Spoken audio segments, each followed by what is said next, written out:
Wall Street Memes Casino, I'm fine. and Sportsbook.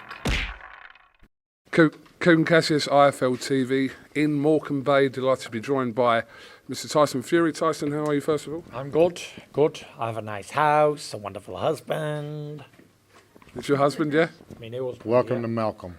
What do you call it? Malcolm. Malcolm. Sugar Hill, how are you? Interesting press conference today.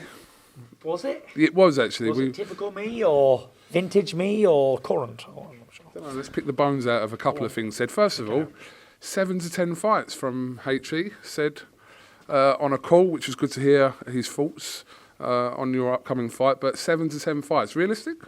Very realistic. We've had a good sit-down discussion about it, and we talked over the upcoming years and events and stuff. And yeah, he wants at least seven to 10 more fights out of me, for sure. Is there 10 fights out there for you? Just fight anybody, can't you? Bum a month. That's 10 fights, isn't it? Starting with Usyk, fuck it. Let's do the 10 fights in a year. But how realistic that is, I don't know. But I know realistically would be to continue on for as long as I can and keep raking a few quid in while I can, because it's a long road without no lefts and rights after you finish, mate. Absolutely. Sugar, 7 to 10 fights? Yeah, sounds good, yeah. That's what they're talking about.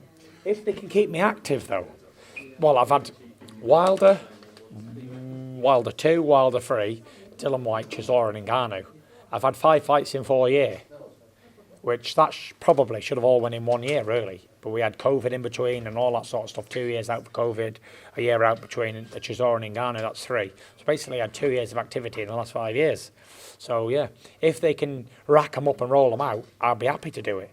But if it's going to be like 1 fight a year for 5 years or 7 years, then I'm not up for that. I don't want to do that. I want to get him in, get him on, bang, and get it over with. Bang. Bang. Get in, get laid, and get paid. Get laid, get paid. Get out of there. It's a good quote. On the panel, including yourself, your promoter Frank Warren, Spencer Brown, all predicting knockout wins. A knockout win for May the 18th. Your dad said... Even me, I'm predicting a knockout win for Usyk. Oh, yeah? First round. Your dad said it's going to be more of a tactical fight that could go the distance that you win, rather than that. He said it could be a boring fight. I did tell my dad, don't give too much away at the press conference. And he went, I got it, son. Don't worry about it. Because I said this to you before, the last time you were talking about being this offensive was before Wilder 2, and no one took you seriously. But they What have I actually said? I said I was going to get chinned in the first round. You've said that, but we're not really listening to Unless that. you've heard it from the horse's mouth, son. Don't go accusing me of other people's crimes. Okay.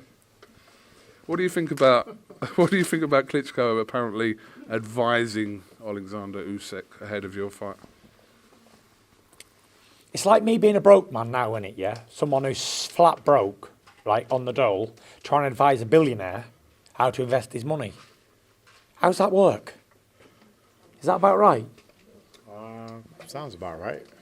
But he couldn't beat me, so how can he advise somebody else how to beat me? Well, It was a bit like when... Wait. Go on. He actually could, because he maybe have learned from some of his mistakes, like.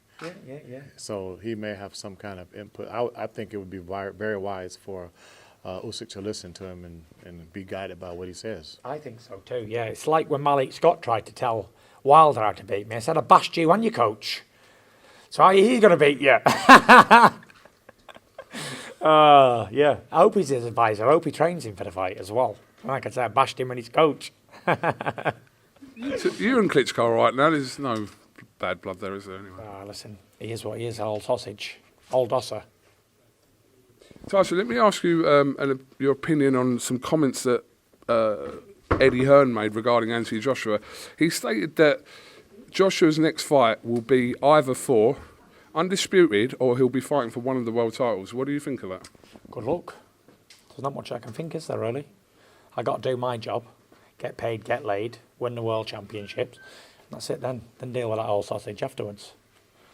That's the fact. Is there a possibility that that Joshua fight could happen in between Usyk fights? No, definitely not. The old Osser, what he is, has to wait his turn till he's called upon. And then he have to run fast to get his chance. And then I'll fill him in, what he is, an old Osser. An old sausage dosser. Proper dosser, actually. But I've got a real man to deal with. Someone who beat an old Osser twice. A real bad man. That's who I got to deal with. A real bad man. who beat the old Dosser, Sausage, twice in a row. And the old Sausage Dosser couldn't do anything about it. So I've got to go in and rescue the damage that's been done to the United Kingdom heavyweight division. Me, the Gypsy King. They asked for the boss, so they sent me. Because he dealt with all the Dossers before. Chisora, Joshua, Dubois, Bellew, Dossers, all of them. He's dealt with them. They asked for the boss now, so they send me in, GK, to sort the business out. 8 potential titles on the line here, but you said you don't really care. Lot, it's a lot. You must care about these titles, surely. I'm going to give them all to Turkey Al Sheikh. I promised him. I'm going to win him for him and give them to him. I've got them all at home anyway, all of them. Even the Riyadh one, I got that too. But me and Sugar here, we're concentrating on winning. We're not concentrating on what alphabetical belts on the line, or how many titles are going to be there, or what order they come in, what colour they are, how much they weigh, or how much the sanction fees are. We're concentrating on beating the man who's in front of us. A bad man, by the way. He's a bad little man. Baddest man that you're going to come across on past performances against lesser calibre opponents. Agreed. However, he's a bad man and I've got to take him very seriously, which I am doing. And I'm giving him 100% respect and 100% focused, and I'm 100% turned on for this fight. All to play for. The final countdown. Yeah. All right, we've got a few signatures. When did you go out to Saudi, Tyson? I'm going to go out there. We're just playing it by ear at the moment. Whenever we feel like going out there, really. I know I could have went out there for 3 months before if I want to, because my brothers out there look after me like egg in a cake, and it's beautiful out there, and I do love it. But we're just going to play it by ear. Everything's going well. Let me answer that when we're going out there. We're just going to play it by ear, you know, like we've never done this before. Could have went out there 3 months ago, but we just play it by ear. About right. Okay, well, listen, much appreciate your time, and Morecambe's been very miserable in weather, but happy in spirits. Have you got anything else you'd like to say, Mr. Fury? No, I'm just going to say tune in to, this is a weird one, I've never thought I'd ever say this, tune in to BT Sport pay-per-view, tune into ESPN Plus pay-per-view, tune into Sky Sports pay-per-view, tune into DAZN pay-per-view and every other pay-per-view platform that ever God's ever created on May the 18th, 2024 to see me, Tyson Fury, become the undisputed heavyweight king. Sugar, yeah? Yeah. Tyson, thank you very much for your time, and we'll see you soon. Thank you, mate. Wall Street Memes Casino, I'm fine. and Sportsbook.